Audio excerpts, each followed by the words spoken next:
Welcome, ladies and gentlemen, to Software Sales Simplified, Move to Success, your one-stop shop for the latest and greatest in the world of enterprise software sales. My name is Kevin Donville, and I am joined by my partner, Matt Long, who is also my co-host. And together, Matt and I have over 50 years experience in enterprise software sales, consulting, and implementation. Whether you are a veteran in the world of enterprise software sales or just starting out, we are very glad that you come to spend a little bit of time with us here today as we learn to be better sellers together. Matt, how you doing, sir? I'm doing great. How about yourself, Kevin? We're doing wonderful here. It's becoming springtime here in Southern California. It's nice and sunny, and you know, lots of things to do. And with lots of things to do, work gets busy. And springtime is always a busy time. And there's a lot of folks that we're helping with these days that are working with AI tools, whether they're selling them as part of their gig or what have you. And with respect to AI, I was just thinking, my work practice today and my reliance on either AI tools directly or tools that are powered by AI is increased dramatically from say where it was 2 years ago. What's it been on your on your side of the fence? Has that been your experience as well? Yeah, I think if you're not leveraging AI to some degree, you are falling behind. The trick, though, which we're going to talk about today with JD, is how best to leverage AI to maximize, what you do well and what it does well, right? And not create more chaos for yourself or wrong answers and wrong directions and things like that. So it's certainly a process that has been, I've been iterating through and, experimenting with and expanding on over the past 2 years. I have my own personal ways that I use it. I'm really anxious to hear and talk with JD about his and also yours. So I think this will be a great conversation today. Yeah, absolutely. And I'm very excited to invite back to the show. I think, JD, you're our first return guest, as a matter of fact. But Dr. JD Miller, who is the author of the brand new book, the AI Handbook for Sales Professionals, to break down where sellers can go well and go not so well with respect to their adoption of AI tools. How you doing, JD? It's good to see you again, sir. Great. It's good to be here again, Kevin. Thanks for having me. No, we're very excited to have you back. It was wonderful having you on the first time. It was a very exciting episode, and it got a lot of great response. And when we heard that you had a new book coming out, Matt and I became extraordinarily interested in what that might be, being authors ourselves. And I managed to get my hands on the book and do some read through of it, and found it fascinating. Tell everybody who maybe is not aware that you've come out with a new book, what the book is about and what inspired you to engage with it. Well, today everyone is talking about AI, and you and I and Matt and I met 26 years ago when we were selling dot-com solutions. And in a lot of ways, I think the conversation today about AI is like what the dot-com conversation was in the early 2000s. Everyone was putting a dot-com on everything, but there were Mhm. a lot of promises about what it could be. Some of those worked out, a lot of them didn't, but the ones that did and stuck really fundamentally changed the way we did work. And so as I started to hear that noise about AI, I wanted to really cut through the hype and figure out what's real, what's not. And it set me down this research path where I looked at 158 different AI tools for sellers and really got to evaluate, what processes are they great for? What processes are they not? And, how can we best integrate it into our lives? Wow, 158. That's a lot. That's a lot of homework. And I know that I've just scratched the surface. Everyone today is spinning up something new. So less than trying to be kind of the Gartner of saying this is the best AI tool for sales, what I really wanted to do is extrapolate out what are the kinds of problems that we should be looking to AI tools to solve, and what are the places we should keep humans at the core of the sales cycle. Yeah, yeah. And the phrase, I don't know if it was you or Matt brought it up just a moment ago, hype. Boy, I've never, to your point, the last time I ever saw this kind of noise and hype in the industry was at the beginning of the dot-com boom, where the phrase and the terminology just gets thrown onto the end of everything, and people seem to assume that that means value intrinsically to bringing that about. As a result, and we've had other guests on the show to talk about this, there's been a lot of missteps from both the folks selling software, the people using AI tools. Where do sales teams today, because of all of this noise, where do they most misunderstand AI with respect to the day-to-day of a seller? Well, I think a lot of times people think AI is this magic genie in a bottle. We started to hear about it in November of 22 when ChatGPT sort of burst onto the scene. And it Right. sounded like this brand new thing that we'd never heard of. What I learned as I got into the technology is it's actually just an extension of things we've been doing for decades. So in the late 90s, I remember, when my word processing program suddenly was able to do spell check. It would look at what I typed and it would compare it to its data set and it would say, hey, you meant to say this word instead, right? Well, computing power got faster, the data sets got bigger, and instead of just correcting my spelling, it suddenly was able to predict the words as I was typing them. And then I was able to predict the completion of my texts as I was typing them. So now the data sets are huge and the computers are really, really fast. And so when I start to talk about dinner recipes today, it predicts whenever anyone kind of has those conversations, here are the 5 most likely recipes they land on. And so it can feel like we're talking to a thinking human being. It has learned to predict that when I say I'm having a tough day, you're supposed to say, I'm sorry, I hope today feels better for you or tomorrow gets better for you. What we have to learn is that, it's not a thinking human being. It really doesn't have that empathy or perspective taking. And so even though it might feel that way, we can't get that wrong and inject it into our sales cycles to do things that only humans should be doing. Yeah, it's interesting. When I read your book, I thought it was a really nice overview of just AI and the evolution and kind of how it came to be and the different uses and manifestations of it, but not too academic, right? In a way to help kind of set the stage so we can have these conversations because ultimately your book is mostly about applying this to the sales process, right? Specifically enterprise sales of different types. So I thought that was really interesting. Before we get a little bit more into kind of the application of AI for sales, maybe for the listeners who've not heard about your background and kind of where you're from before, maybe just give a really quick background about who you are and kind of how you got here. And that I think will give a little bit more credibility to some of the things we're going to discuss as it applies to sales. Sure. So I've been in B2B tech sales for 26 years now. I also have a PhD in communication. And today I work as an operating advisor in private equity, where I coach the leadership teams, particularly of sales and marketing organizations, or sit on their boards, how to get their strategy right. So I talk a lot about leading at the intersection of business, technology, and humanity. Both for the companies that I've worked for or that I advise to, and then, as I approach the book, I really like to think about that intersection as well. Of where does the technology and the humanity come together to get real business results? Yeah, I think that's a perfect discussion for AI, right? Because that's basically what it's doing is it's translating this human experience into this large data set that can find patterns and all these different types of things. But then, what it spits out is really interesting in terms of the applicability of it and the way that you can actually apply that to, the problem at hand, et cetera. So you said, I think that you believe sales will be transformed rather than eliminated. I think that makes sense, but could you talk more about that? What do you mean when you say transformed how and what would be eliminated, if anything? Yeah, great question. So at the end of the day, I think the communication scholar in me says sales is really an interpersonal skill. It's trust building, relationship building, perspective taking, group consensus building. These are all the things that are uniquely human that AI may be able to just see the patterns of how our communication are going, but really can't fulfill that. What we know about sales, the state of sales today, though, if you read Salesforce.com, every year does their annual state of sales report, they say that about 71% of professional salespeople's time is spent on not those activities and not in front of a customer. They're spending all of their time updating CRM systems and putting quotes together and all of these sorts of things. And that's the stuff that AI tools and pattern matching tools are really, really good at. So I think the best uses of AI are the ones that we can deploy to take all that data manipulation and administrivia off of my plate and open up more of my time to do the things that I'm uniquely human and uniquely qualified to do. And I think that when those two come together, it can be really, really exciting.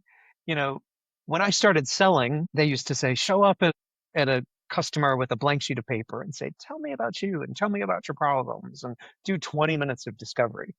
Well, I hate when a seller does that to me today. What because I've keeps been you up on at night? exactly. I've been on dozens of podcasts and I've written hundreds of blog articles, and you can see everything about my companies online. So I expect you to show up knowing something. But for you to really consume all that content would take you forever. So if AI could do all that research and prompt the seller to say, here are the 5 important things to know about JD, then they can show up and have that uniquely human, really trust building relationship really quickly. And it'll make them a better seller as a result. Yeah, it's interesting. That ability to go and get yourself prepared to come into the call. Preparation meant something very different 5 years ago with respect to coming in. You go make sure you understood the company, its structure, maybe download their financials and read through what that might be. But nowadays, that ability to come in and instantly be familiar and be able to talk contextually to what a customer is dealing with so that your questions, your discovery is more focused on things that are relevant. You're not spending time wasting their precious moments inside of that meeting talking about things that are completely irrelevant. With that being the case, then there's all these tools that people need to make available to themselves, and there's all these disciplines and methodologies that people need to embrace if they're going to be good sellers. What does what you just talked about, this new way of being an effective seller, what does that mean for people who are in the industry, who are trying to find work or are looking to break into the industry? How do they need to apply that to their job searching, for example? Well, I think it is going to be one where the skills about interpersonal communication and those uniquely human things are going to be more prized. We used to hire entry-level salespeople, right out of college, you're a BDR and SDR, and most of your time was spent researching customer lists and looking up phone numbers and trying to get all that information together. And the ones who rose to the top are the ones who, excelled at just the drudgery of data manipulation and pounding the phones. Well, those are all things that can be really optimized and streamlined with AI tools. And so I think number one, we're going to need fewer BDRs and SDRs to, do that kind of work. And that may make it harder to get an entry level sales job. Hmm.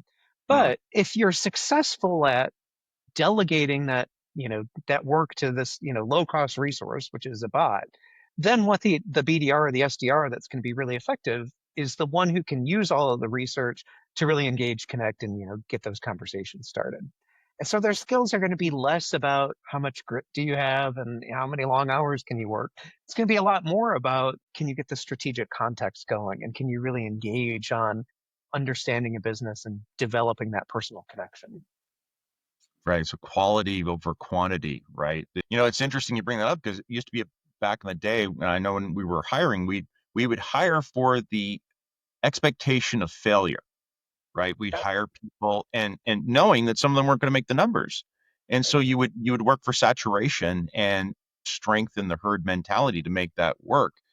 But to your point, with the ability to force multiply with AI, it's not really as much of an issue. And now you can go and find the folks know to focus on the results. But interesting, a lot of organizations are streamlining and in some cases cutting maybe a bit too aggressively. There seems to be, in some respects, an over reliance with respect to AI. Where does that get dangerous? Where are some of the things that an organization really should not look to AI to go and supplement or enhance their abilities? Yeah. But I think we need to remember that AI still, as great as it is, it's still hallucinating about 15% of the time. And it sounds like a small margin of error, but it can go really strategically, hilariously wrong at a big scale. I'll detour for a second and tell you a little story about my rooftop garden. It's a tiny little wooden balcony that I've filled with plants. And a couple of years ago, I entertained myself by putting up a little Instagram page for this place, and I called it the Chicago Bell Garden. Now, Mm. people who know me know that it's four little chairs, around a little mini grill. But I had this kind of online presence that acted like it was this exciting bistro in Chicago. Well, someone's AI tool, was going out and looking for prospects and looking for contacts, and had identified this Chicago Bell Garden as the new restaurant in Chicago that they needed to go win their business on. And pretty soon, my door was filling up with cases of vegan cookies and 5 pounds of kimchi and 120 pounds of steak rub, from all of these people trying to like win my business to this non-existent restaurant. Um, what happened there is we let the machines go a little bit too far in automating all of that outreach and saying, I found the person, I found their address, I know it's deliverable, spend the money and deliver all of this stuff. You know, I'm just one little garden. But if they're making that hallucination and that error on scale, they're costing their people really significant, kinds of money. So really, we shouldn't delegate the whole process to AI. We always need to have humans in the loop, to make the strategic judgment, to do that sanity check, to look at the pictures on my Instagram page and see that, I'm just a guy with a little BBQ grill, and then, ultimately decide what we're going to do from there. And as part of the book launch, I've been telling this story, and I've actually partnered up with the spice vendor, Spiceology, and we're doing a summer of AI sales fails because we want to hear those stories about where AI is getting it wrong so we can all learn together. And you can go share those out at aisalesfail.com. And the best ones will win a signed copy of the book and, some of my 120 pounds of steak grub. I love that. We'll put that link in the description as well for everyone. First off, and most importantly, how do I get a table at the Bell Garden? It's a highly exclusive, only 4 seats in a single night. So you've got to know the owner. All right, all right. Well, I think I might have an in somewhere. I think, Absolutely. yeah, a question I have, because there's people that are trying to get into sales, right? But you have a whole host of people that have been in sales for a long time, at different ages and different affinity with technology. What do you say to people that are advanced in their career? What do they have to start doing in order to remain competitive and relevant in this era? Obviously, your interpersonal skills, your networking, your ability to think strategically and politically, all those things are still going to be relevant regardless, right? But as an older or more experienced seller, what are some things that they should really be focusing on? And maybe even just go down to the more junior or mid-level seller as well. Well, I do think it is about getting literate and getting familiar with the tools. Part of the reason I made that little Instagram page and Facebook page for my garden is I realized I grew up not native in those social apps. And so, it was a small, silly experiment for me to just learn, like, how do these tools work? And I do think it's important for every seller and every professional to realize that AI is here to stay. And, you should start getting on the learning curve. There's some bonus materials in the book, and we'll share the link. Whether you buy the book or not, you can download a 90-day guide that takes you from zero to fully AI enabled, on sort of 10-minute exercises a day and, a longer hour each week that gets you familiar there. But, as I think about those seasoned people, it's exactly what you said. Their skill is in their expertise. And I think and their value is in their expertise. And a lot of times we find sales managers who find themselves just pushing paper and doing forecast forecast reviews and writing reports, and that's not using any other expertise. The best managers are the ones who are going to be able to delegate all of that kind of drudgery to AI and then really coach that next generation of sellers by being on more calls, reading AI transcripts of calls their sellers are on, and teaching them all of those battle won stories on how they can get better. Because there are very few people in the organization who have those, you guys said, 50 years of experience in sales. You know, the more you can tap into that and be sharing that information, the more valuable you're going to be in your career. And I think it starts by, offloading the simple data reporting and manipulation stuff to a lower cost resource. Yeah, yeah.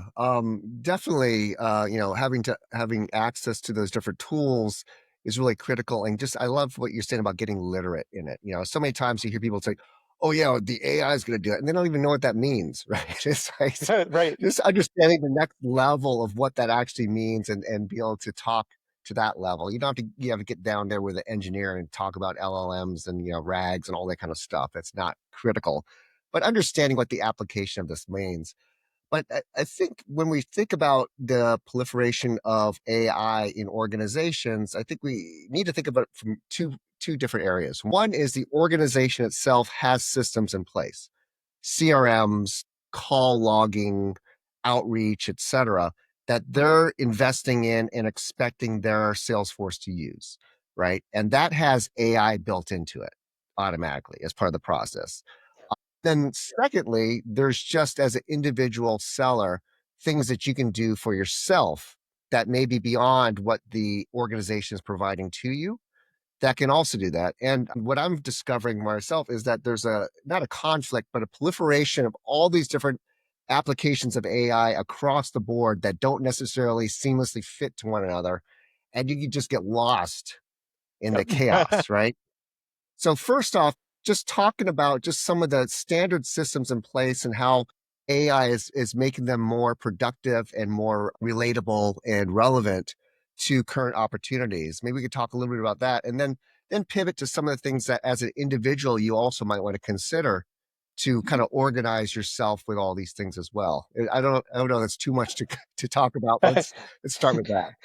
There's a lot there. We wrote a whole book about it. So I'll tell you, in the book, there's a chapter for each kind of seller, whether you're a quota carrier or you're an SE or an SDR, or you're a leader or a manager. And we'll talk about, dozens of use cases in each of the roles. But I would say, I start the journey remembering that even though we're super tech salespeople and we're talking about AI all day long, a Pew Research study in last December said 81% of American workers said they have never touched AI in their work at all. And so, of course, tech salespeople listening to you, they've probably done that. But we really want to start by getting familiar. And that can be as simple as, just opening up a chat GPT or a Gemini and thinking about like one little part of your day. Maybe it's proofreading your email, or maybe it's, go run an internet search and synthesize something for you. It's just going to build some of those skills. And when you do that, and you're more familiar with it, these tools are really good at prompting you on the next thing. So then that's part of their model is they want to keep you engaged. So if you start and say, proofread this email for me, it's going to do that. And then pretty soon it's going to start to say, hey, would you like me to suggest the best next step in your sales cycle, based on blah, blah, blah. And it's going to start opening up additional methodologies and ideas and things for you that'll help move you down the line. And then I think when we look at an organizational level, you're exactly right. There are a lot of tools. Everyone's CRM has something AI in it now, and everyone's outreach tool, that's all kind of there. But a lot of organizations have been afraid to get started. And what they're finding is their frontline sellers and their frontline workers, if you haven't given me a tool, I'm going to take the path of least resistance and I'm going to find something myself. And so I've seen a lot of managers now dumping their spreadsheets into Chat GPT and their forecast and, their customer data and all of this kind of stuff because they're learning really quickly how efficient it can make them. Now that opens up some liability. You don't want your customer data in a public LLM. And so that's going to encourage the organizations to say, let's start getting a strategy together and let's start deciding instead of everyone picking whatever tool you want, let's actually get a governance committee together that thinks about the business problem. And that's where these all should begin. It's like, what's the problem we're trying to solve? Then what's a great tool that's going to fit that? And then how do we train and teach people to use it? Set the guide rails and the rules of the road that's going to make us all successful there. And how do you get that expertise in-house? I mean, is that something that you just kind of experiment and read up on? Are there particular, I'm imagining there's roles now that you can hire of people that will gladly come in. I'm sure there's an army of consultants that will come in do There this as sure well. are, I think we're in the earliest innings today. So, there is like brute experimentation and search the internet and, buy books like mine and get ideas. And I'm certainly not the only one out there who has those. But I also do think this is sort of the new cottage industry that, we're all learning together. The other thing is it's evolving really, really quickly. So, these AI models, you're getting a new model every 3 months, 4 months. And so what you couldn't do 3 months ago, all of a sudden you can do a whole lot more of. So it really is, curiously, it's sending us back offline to those interpersonal connections where it's talking to your colleagues and your peers and people at other organizations or reconnecting with guys like you to say, what are you hearing and what are you doing and kind of best practice sharing. In 4 or 5 years from now, it's all going to shake out and it's going to be just like the .com was, and where I'm going to say, this is the thing that everyone should do, and these are the three pieces. But in the meantime, it's experimentation, talk, and continuous learning. It's really fascinating to hear you say that, JD, because I think there's a lot of distrust, if you will, out in the industry. So there's on the one hand, there's this fervor. Everybody wants to go get it because it's the new bright, shiny thing, and the promise of what it can deliver is so enticing. And if you, as an organization, I totally agree with you. If you don't take advantage of that excitement, and direct people, they will go on their own to go get there. And I hang out with a group of guys that are all professionals, and over the last few years, we're out having our happy hour or sitting around at parties and so forth, and comparing notes and chit-chatting like people do. If I compare the conversations we're having now to the ones we had like 3 or 4 years ago, there was so much anxiety around those tools originally. Like, are these gonna come and replace all of what we do? And these very different people from what, some are accountants, others are, are engineers, and they're all like, Is this gonna come and take away our livelihood?"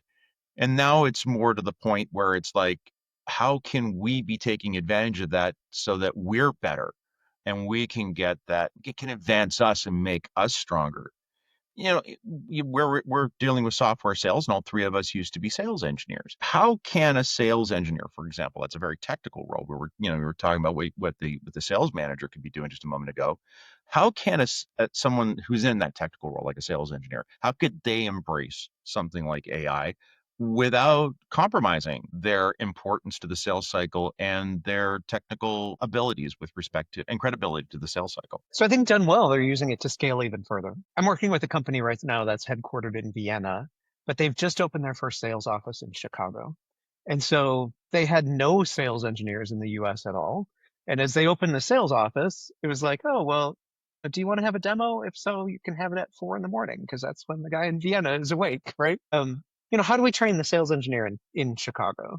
Well, we had that guy in Vienna sit down and, participate in an interview with a chat GPT type tool over a couple of weeks, telling his favorite stories, telling his best tips and tricks, giving some of his best demos.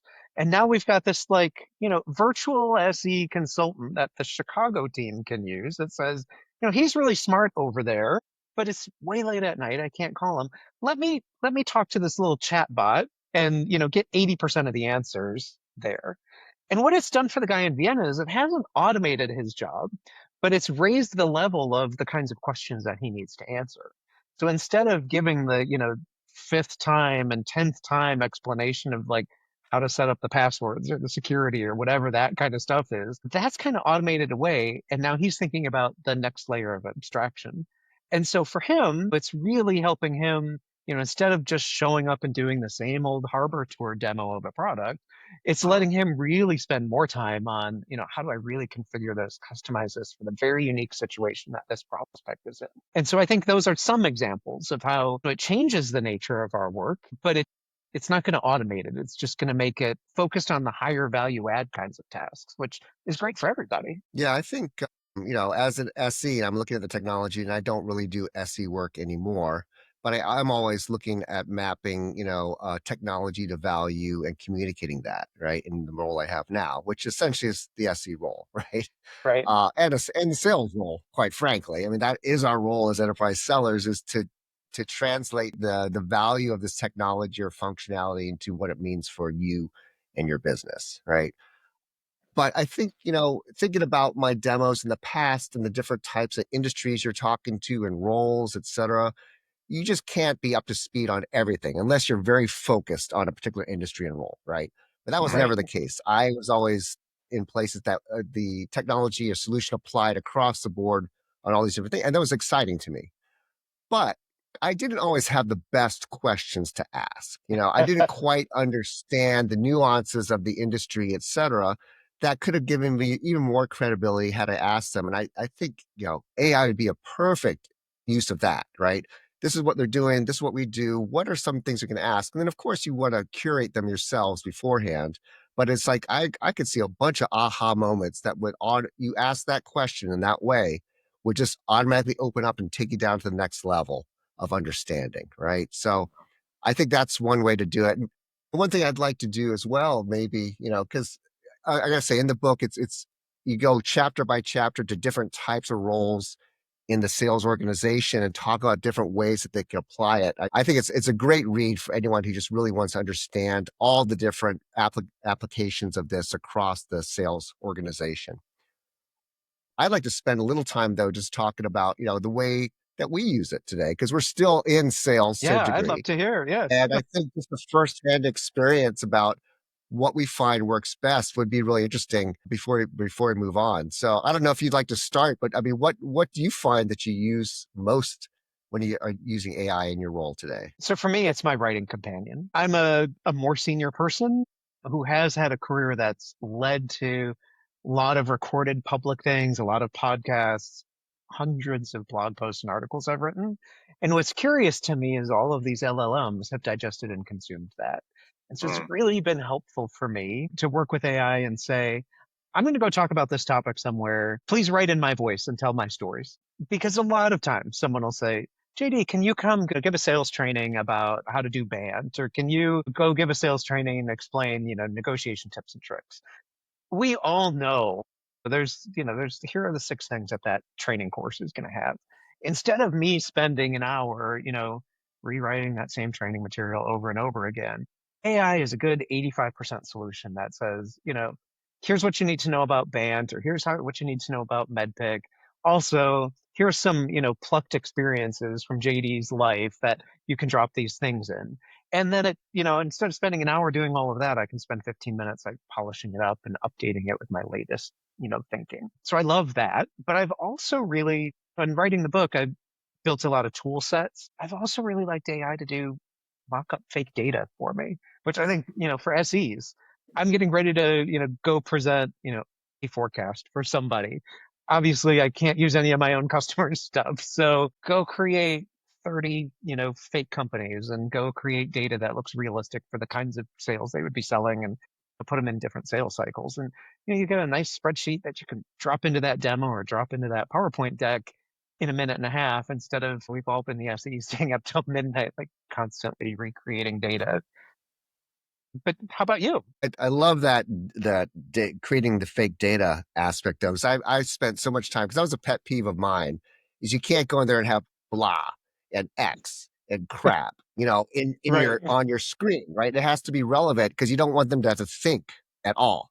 You just want them to see and kind of get, right? And I spent so much time trying to come up with real company names and real people names and real problems. And I put it in all this stuff, right? That would have been a huge time saver for me. I think one of the biggest areas I use it now is I'm on so many meetings. I record everything. I take all the transcripts and I use them to not only capture the summary of the meeting, but also the nuances of what I'm talking about with that particular client or project. And that goes into my database. So when I craft additional proposals or other follow up and stuff like that, all those things are captured in that project. Where before, if I didn't quite get those, I might miss a few things, right? I'm relying upon my instincts and my recall to understand what are the little things that I need to do. So it's kind of a safety net where it makes sure that it captures all the things that are relevant for that particular project. Now, of course, I still need to go proof it and make sure it's correct because sometimes it goes off the rails with some things. And the other thing I found is as a writing tool as well. I'm also a very good writer, but what I find is that it's gotten to the point now where I can kind of tell it what I want and the format I want, et cetera. And it's like 80, 85% of the way there, right? Now, until you get it tuned, though, what I found is that a lot of times it's trying to go in and fix someone else's writing, and it's like more effort than it's worth. It's like, oh my god, I just gotta just do the thing myself. But Yeah. once you get the prompts right, you get enough of your own text and writing in there, it does a pretty good job of speaking in your tone and things like that and covering things you want. And then the sprucing up and the refinement is a lot faster and actually is time saving. So I think those are the two areas that I use it most. I think about that prompt writing, and there again is an interpersonal skill. I was just listening to Mm. an interview with an engineer who said, my technical value used to be that I could write a lot of code. And we have this perception in our head of like the really high paid software engineer who writes a lot of code and has no social skills. And he said, what's actually happened now is I'm not writing any code. I'm prompting a tool to write code that I'm going to proofread and check. But all of a sudden, I have to get really good at prompting the the tool itself and correcting it when it's wrong and persuading it to like, no, I didn't mean that. I meant this. And so that's a whole resurgence, even in like an engineering space, of those liberal arts and social skills that are going to be more prized in the future. Kevin, I want to hear your experiences. What are you using AI for? Well, of course, everything you guys just mentioned are very commonplace for me as well. And actually, I've just recently started moving into utilizing the tools from a development perspective as a coding tool. And that thing I like about it is it allows me to concentrate on design and structure rather than having to sit there and agonize over code and getting syntax correct. So from that perspective, I find it an interesting force multiplier, but I'm just tiptoeing into those waters. So don't have a lot of stories or examples on that front yet. Where I do find it, and I do use it quite a bit because I do so much analysis for folks, and I imagine JD, in your case, you run into this as well, the synthesizing of data. I find it to be extraordinarily helpful where I've got a lot of different assets either I already know about and I've already documented and they're familiar to the AI tool because I've used them in the past, or I've just recently acquired them and now I need to incorporate them into my understanding to broaden it and deepen it for this particular question that I'm trying to answer. I find AI tools on that front to be extraordinarily helpful for helping me to, first of all, remain true to the question, and two, also being able to synthesize the data in a meaningful way where I'm not compromising the output through my own biases, right? So that's Yeah, one of the things I like. I really find a lot of value with AI tools these days.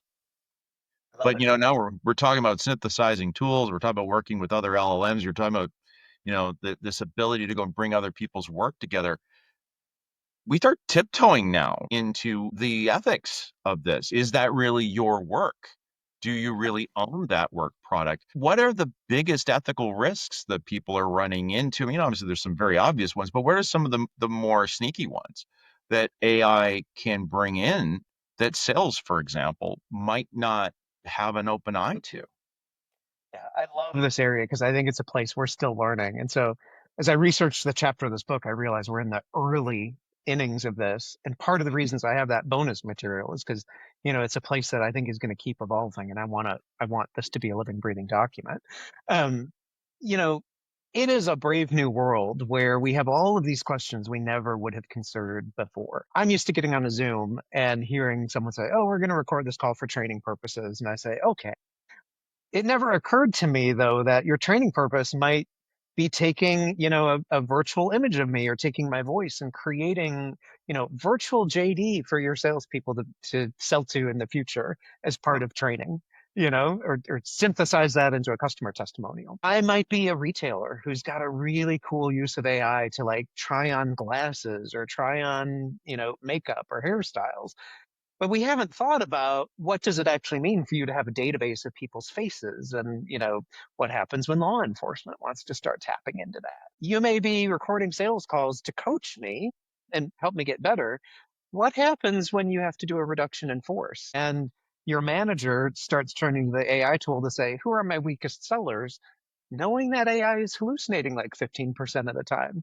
So we suddenly get into all of these like legal and ethical landmines, Mm, and it's been a patchwork of solutions. The European Union is really ahead of us. They've got, an AI Act that was kind of comprehensive on all of these questions. In the US, it's a little patchwork here and there. State of Tennessee has gotten really good. They have their Elvis Act because it's all about like fake images and impersonations that they're really thinking about. Illinois is really thinking about biometrics. California is really thinking a lot about, workers' rights and when do you disclose that you're a bot. mm. That's all going to keep evolving. But I think at the end of the day, when you talk about ethics, the core kind of always holds true. Is like, if it doesn't feel right to you, you probably shouldn't be doing it because it's soon going to be illegal. So, don't fool people. If you're talking to a bot, let them know that it's a bot. Give them an out to say, I don't want to participate in that. Or, if it's customer support thing, like I would like to speak to a human agent and make that happen really quickly. And all of those kinds of things, have a have a human in the loop for the important decisions, because we've seen a bot offer a Chevy Tahoe for $1 because it was trying to be a compliant salesperson. We've seen Canadian Airlines hallucinate a bereavement policy to someone who's getting on a plane, and the courts have said, like, if you're going to let your bot make that offer, you're going to have to back it up in real life. Do the thing that feels right to you, and you're probably going to be on the right side of the law too. You know, it is, that's a good golden rule to follow. And when taking that into the broader conversation about embracing I think that's a good way of keeping any anxieties that some organizations or leaders might be having right now, even if they're listening to this right now and they're still having them. If they embrace that and just let their conscience be their guide, I really think it keeps them on the right path. So that being said, let's consider we got these sales leaders, managers, pre-sales engineers out there. What do you think would be a good, if they haven't already done so as an organization, what would be a good case for them to, first effort to go out and start launching? Yeah. Well, I think the first effort should come from a business problem. Sequoia Capital is talking about, first they were talking about the $400 billion AI question, and now it's the $600 billion AI question, which is, we've spent a whole lot of money building these tools. What's the ROI for them? We shouldn't just go do an AI project for the sake of doing an AI project. We really want to start by looking at our business and saying, you know, what's broken or what's got a lot of manual effort, and then, maybe is AI a place that's going to fit there? But then when we do, we also want to start with experiments and not big commitments. So I work with a company that just started using AI to do customer facing customer support. And they spent a lot of time teaching it and tuning it. But when they first went to market with it, they also knew like 50% of the time it didn't know the right answer and it was just going to be guessing. And so, you know, disclosing that as an experiment to start, when the Mm. call is coming in to the call center, begin by saying, we're experimenting with, a chat-based support agent that's all AI. Would you like to participate in this experiment? Yes or no? And then, constantly giving them those outs that says, because this is an experiment, you know, if something's sounding a little weird, here's the button to press to immediately be connected to a real life person. And I think it's important, whatever your process is, that we have these kind of simple sandbox experiments with all the kind of outs before we go whole hog in and say, now we have a completely automated customer support center and good luck if you don't like it.